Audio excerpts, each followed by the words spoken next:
हमारा आज का विषय है असगर वजाहत। इसकी 4 कहानियाँ: शेर, 4 हाथ, पहचान और साझा।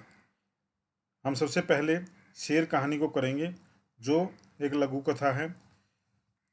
इसके अंदर 4 कहानियाँ दी गई हैं असगर वजाहत जी की। शेर यहाँ पर एक प्रतीकात्मक और व्यंग्यात्मक लघु कथा है। शेर व्यवस्था का प्रतीक है, जिसके पेट में जंगल के सभी जानवर किसी न किसी प्रलोभन के चलते समाते चले जा रहे हैं।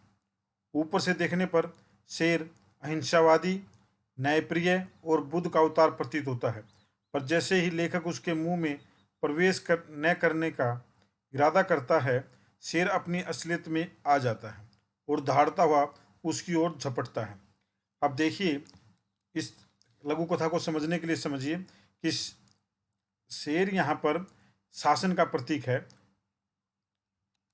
और यह सिर्फ दिखने में, क्योंकि शेर अहिंसावादी नहीं होता, लेकिन यह अहिंसावादी चोला उड़ाव है। अहिंसावादी लगता है, न्यायप्रिय लगता है और बुद्ध का अवतार लगता है। तीनों के तीनों में आप देखेंगे शब्दों में तो बिल्कुल सीधा साधा लगता है, लेकिन जैसे ही शेर की आदत होती है खाने की, कोई उसके मुंह में प्रवेश न करे तो शेर अपनी असलियत में आ जाता है और दहाड़ता हुआ उसकी ओर झपटता है। तात्पर्य यह है कि सत्ता तभी तक खामोश रहती है जब तक उसकी आज्ञा का पालन करते रहें। अर्थात हम सत्ता के साथ रहेंगे, उसकी आज्ञा का पालन करते रहेंगे, उनकी सभी बातें मानते रहेंगे, तो वो खामोश रहेगी, हमें कुछ नहीं कहेगी। जैसे ही कोई उसकी व्यवस्था पर उंगली उठाता है या उसकी आज्ञा मानने से इनकार करता है, वह खूंखार हो उठती है और विरोध में उठे स्वर को कुचलने का प्रयास करती है। इस कहानी के माध्यम से लेखक ने सुविधा भोगियों, छद्म क्रांतिकारियों, अहिंसावादियों और सह अस्तित्ववादियों के ढोंग पर प्रहार किया है। ये जो व्यवस्था के नाम पर सुविधा भोगी हैं, छद्म क्रांतिकारी हैं, दिखने का प्रयास, अहिंसावादी दिखने का प्रयास करते हैं और सह अस्तित्ववादियों के ढोंग करते हैं ये। और इनके ढोंग पर इस कहानी में शेर जो प्रतीकात्मक कहानी है, उसमें विस्तार से बताया गया है। अब इसके प्रश्नों की तरफ चलते हैं। लोमड़ी स्वेच्छा से शेर के मुंह में क्यों चली जा रही थी? यहाँ पर दिखाया गया कि लोमड़ी अपने आप शेर के मुंह में जा रही है, जबकि सभी को पता है कि शेर के मुंह में जाने से उसका अंत होने वाला है। फिर भी वो उसके मुंह में बगैर किसी विरोध क्यों जा रही थी? लोमड़ी को यहाँ पर बेरोजगार दिखाया गया है।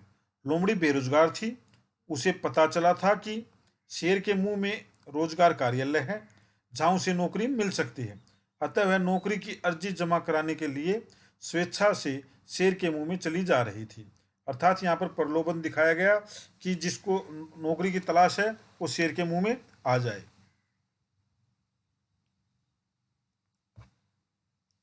प्रश्न 2 में देखेंगे आप, कहानी में लेखक ने शेर को किस बात का प्रतीक बताया है? यहाँ पर लेखक, जैसा कि पहले भी स्पष्ट किया जा चुका है, कि कहानी में लेखक ने शेर को सत्ता का प्रतीक बताया है। यह सत्ता आम जनता को धोखा देकर तथा विभिन्न प्रकार के लालच देकर अपनी अंगुलियों में नचाने का प्रयास करती। प्रश्न 3 में देखिए, शेर के मुंह और रोजगार के दफ्तर के बीच क्या अंतर है? अब ये 2 दिखाया गया है। यहाँ पे इस कहानी में शेर के मुंह को भी रोजगार का कार्यालय दिखाया गया है, और एक वास्तव में भी हमारे बीच में एक रोजगार कार्यालय होता है। तो उन दोनों के बीच में अंतर क्या है? शेर के मुंह में गए जानवर कभी लौट कर नहीं आते। क्यों? क्योंकि शेर उनको खा जाता है, वे मुंह में समाकर मर जाते हैं या उनका अस्तित्व नष्ट हो जाता है। रोजगार के दफ्तर में ऐसी स्थिति नहीं होती है। यहाँ पर लोग नौकरी पाने की आशा में जाते हैं, वे यहाँ के चक्कर लगाते हुए थक जाते हैं, उन्हें नौकरी कभी नहीं मिलती। यहाँ पर रोजगार कार्यालयों पर भी व्यंग किया गया है कि रोजगार कार्यालय खोले गए हैं लेकिन सिर्फ चक्कर लगाने के लिए, लेकिन रोजगार वहाँ पर नहीं मिलता है, नौकरी कभी नहीं मिलती है, बस उनका अस्तित्व समाप्त नहीं होता है। और रोजगार कार्यालय को बंद नहीं करते,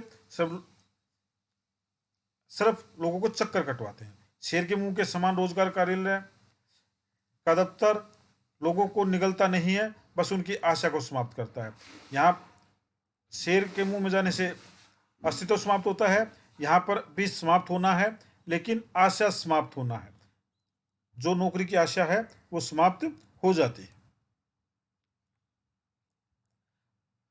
नेक्स्ट प्रश्न में देखिए, प्रमाण से अधिक महत्वपूर्ण है विश्वास, कहानी के आधार पर टिप्पणी कीजिए।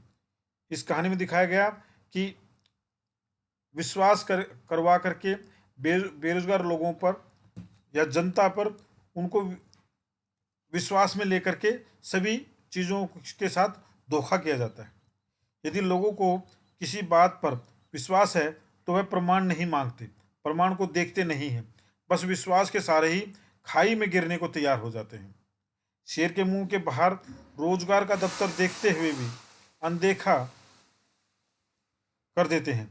उन्हें बस इस बात का विश्वास है कि शेर के मुंह में जाकर ही उन्हें हर प्रकार का सुख प्राप्त होगा, अतः वह प्रमाण को भी अनदेखा कर देते हैं। इस प्रकार विश्वास की डोर पकड़कर एक साथ अनेक लोग खाई में गिर जाते हैं। यह बहुत ही खराब स्थिति होती है।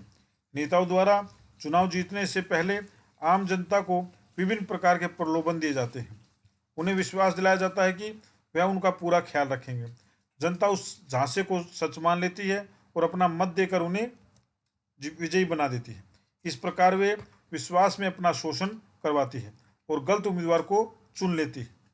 उम्मीदवार भी अंत तक उन्हें विश्वास के धोखे में रखता है और उनका जमकर शोषण करता है।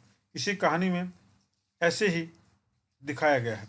यहाँ पर जो बेरोजगार है उसको रोजगार की तलाश, और इसमें दूसरा दिखाया गया एक गधे को उसको खाने की तलाश थी, तो दिखाया गया कि शेर के मुंह में बहुत ही बड़ा हरा घास का मैदान है और वो उसके लालच में उस शेर के मुंह में चला जाता है।